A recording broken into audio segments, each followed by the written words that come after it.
Hello everyone, siddhis veg kitchen में आप सभी का हार्दिक स्वागत है फ्रेंड्स। आज मैं यहाँ पर मोरिंगा या सहजन की सब्जी लेकर आई हूँ। ये खूब सारा मोरिंगा मैं मार्केट से लेकर आई हूँ फ्रेंड्स। यहाँ पर एक मोटी वाली मोरिंगा है, ये एक हमारे घर का है। तो फ्रेंड्स एक ही लगी थी। तो फ्रेंड्स यहाँ पर मैं इन सारे मोरिंगा को काट कर सब्जी बनाने वाली हूँ। इसके साथ मैं आलू और बैगन भी मिक्स कर रही हूँ। तो सबसे पहले मैं इन मोरिंगा को इस तरह से छील लेती हूँ। इसके छिलके बहुत आसानी से निकल जाते हैं इस तरह से, और इसे ना छोटे छोटे इस तरह के पीसेस बनाकर काट लूँगी मैं, जिससे कि ये पकाने में आसान हो जाए। इस तरह से इसके छिलके इसी समय ही खींच कर निकाल सकते हैं, लेकिन ये यहाँ पर थोड़ा सा निकलता है, बाद में इसे और भी छीलना है। तो पहले कटिंग कर लेते हैं इसी तरह से। तो जितना बनाना है इसमें से मैं ले लूँगी। ये मुझे कुछ ज़्यादा ही लग रहा है, तो फिर यहाँ पर मैं इसी तरह से फिर मोरिंगा को इसी तरह से काट लेती हूँ। ये देखने में तो मुश्किल लगता है, लेकिन ये है बहुत आसान इसको छीलना। इस तरह से छिलके ज़रूर निकालें फ्रेंड्स। अगर छिलके नहीं निकालेंगे तो इसमें थोड़ा सा कड़वापन आ जाता है। तो ये वाला जो सब्जी है मार्केट में बहुत आती है फ्रेंड्स, और लगभग छत्तीसगढ़ के हर घरों में इसका पेड़ मिलता ही मिलता है। तो ये जो है सहजन या मोरिंगा, आप लोग इसको अपने स्थान पर क्या कहते हैं कमेंट्स बॉक्स में ज़रूर बताइएगा फ्रेंड्स। क्या आप लोग इससे परिचित हैं? क्या आपके शहर में यह मिलता है? तो फ्रेंड्स ज़रूर बताइएगा ये सब। फ्रेंड्स यहाँ पर मैं इस तरह से मोरिंगा के साथ साथ कभी कभी मैं इसकी पत्तियों का भी साग बनाती हूँ, क्योंकि ये जो है इसके फल से लेकर फूल और इसके पत्ते सभी बेहद पौष्टिक और गुणकारी सब्जी है। ये हमारे हेल्थ के लिए बहुत ही स्वास्थ्यवर्धक है।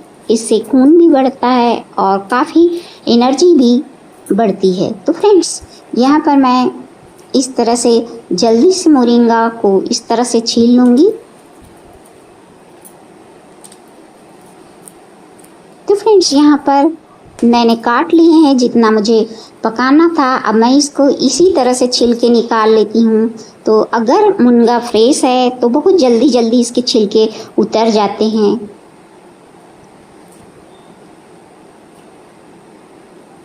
तो इस तरह से इसके छिलके निकाल कर इसे इस तरह से खुरच भी देते हैं तो भी यह अच्छे से निकल आता है।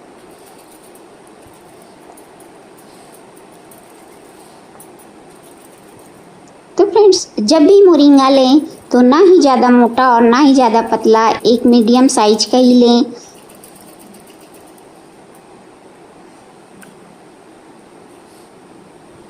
तो इस तरह से जो मोरिंगा है वो जो रेड कलर की भी आती है वो बेहद अच्छी होती है।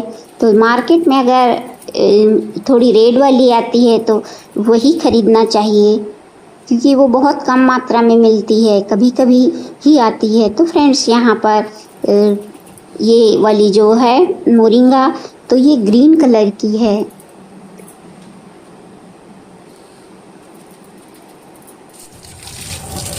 यहाँ पर मैं आलू और बैगन को अच्छे से पानी से धो लेती हूँ। इस तरह से मोरिंगा को भी मैं धोकर रख दी हूँ।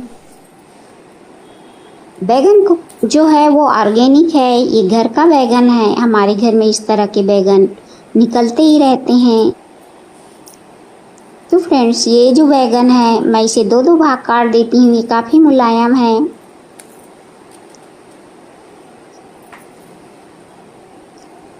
साथ ही मैं आलू ले लेती हूँ और आलू को भी मैं छील लेती हूँ।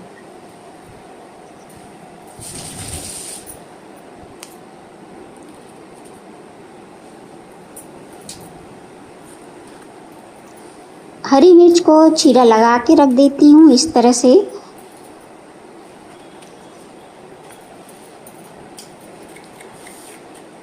यहाँ पर हम एक ही आलू डालेंगे, ज़्यादा हमें नहीं बनानी है।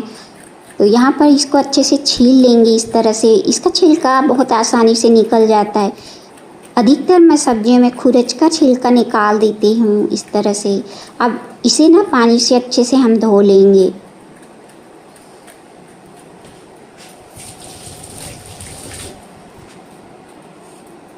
तो इसे थोड़े बड़े बड़े टुकड़ों में इस तरह मैं काट लेती हूँ। जब भी सहजन के साथ मैं आलू बनाती हूँ तो उसमें बड़े ही टुकड़े रखती हूँ।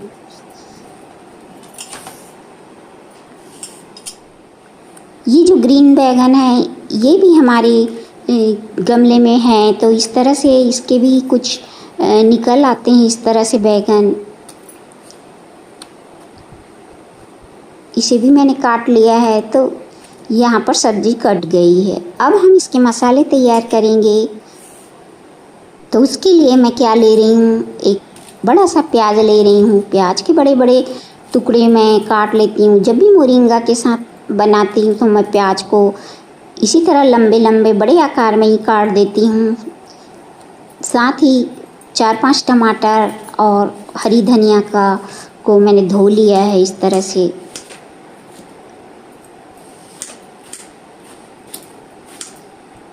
टमाटर को भी मैं अभी इसी समय काट देती हूँ जल्दी से।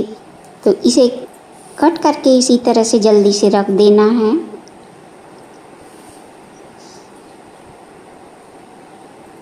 और धनिया के डंडी को अलग करके मैं उनकी पत्तियों को अलग से निकाल कर कट करके रख लूँगी।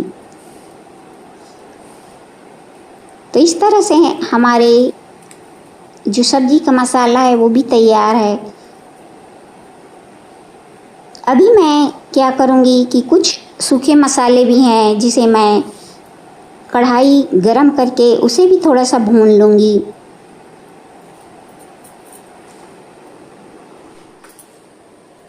तो मैंने आग जला लिया है। आग जलने में ज़्यादा टाइम नहीं लगता है, ये जल्दी ही जल जाती है। तो आग यहाँ पे लग गई है। तो मैं यहाँ पर चावल रख दी थी। कढ़ाई गरम हो गई है, उसमें कुछ सूखे मसाले भून लेती हूँ, जिसमें मैं जीरा डाल रही हूँ और थोड़ा सा कसूरी मेथी और खड़ा धनिया। इनको इनको भून लेना है अच्छे से। भूनने के बाद पीसना आसान हो जाता है। तो ये ना मैं फटाफट सील बट्टे पे पीस ली हूँ। इस तरह का मसाला अगर आप डालते हैं तो सब्जी का स्वाद बेहद बढ़ जाता है। तो मैं इसी तरह से भून कर कुछ मसाले ऐसे डालती हूँ ऊपर से।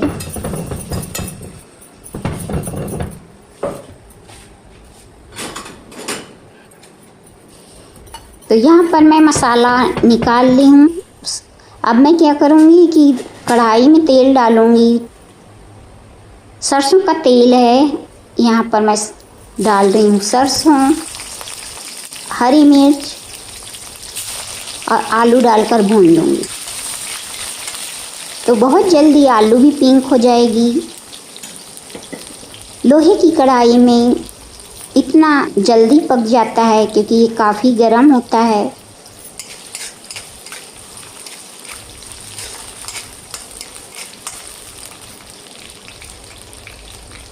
तो कुछ मिनट बाद आलू भी पक गए हैं, ये देखिए अच्छे से भून गए हैं। तो मैं ना इसे निकाल लूँगी। यहीं पर मैं मोरिंगा को भी फ्राई कर लूँगी। थोड़ा हल्का सा फ्राई कर देने से सब्ज़ी अच्छी बनती है। तो मोरिंगा को मैंने फ्राई कर लिया है इस तरह से।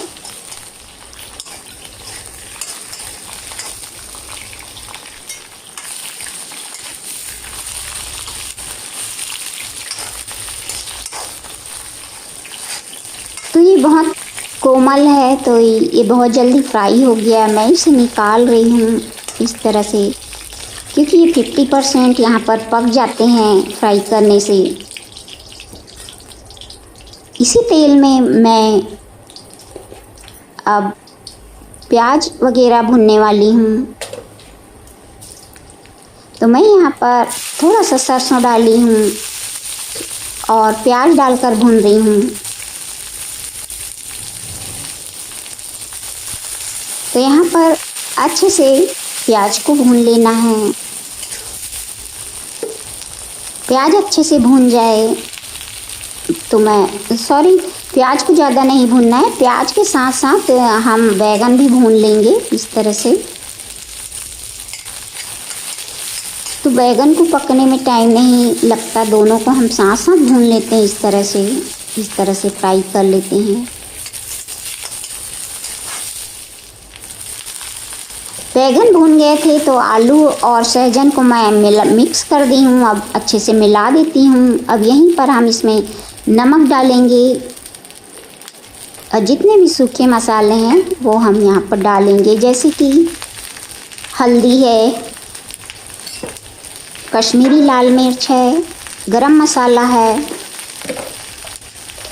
और हल्दी पाउडर, ये हम यहाँ पर डाल देंगे और अच्छे से इसमें मिक्स कर देंगे।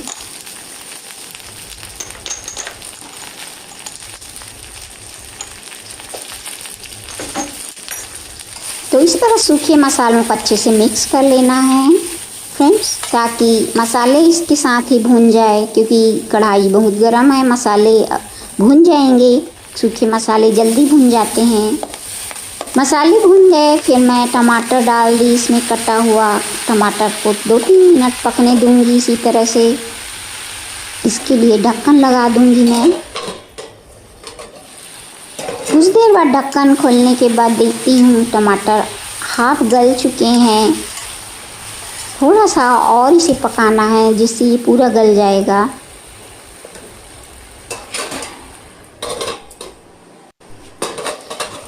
ढक्कन खोलकर अच्छे से चला लेती हूँ। यहाँ पर टमाटर गल गए हैं अच्छे से।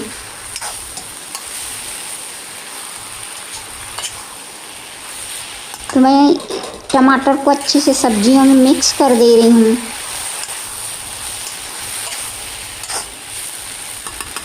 थोड़ी देर हमें और इसे भूनना है।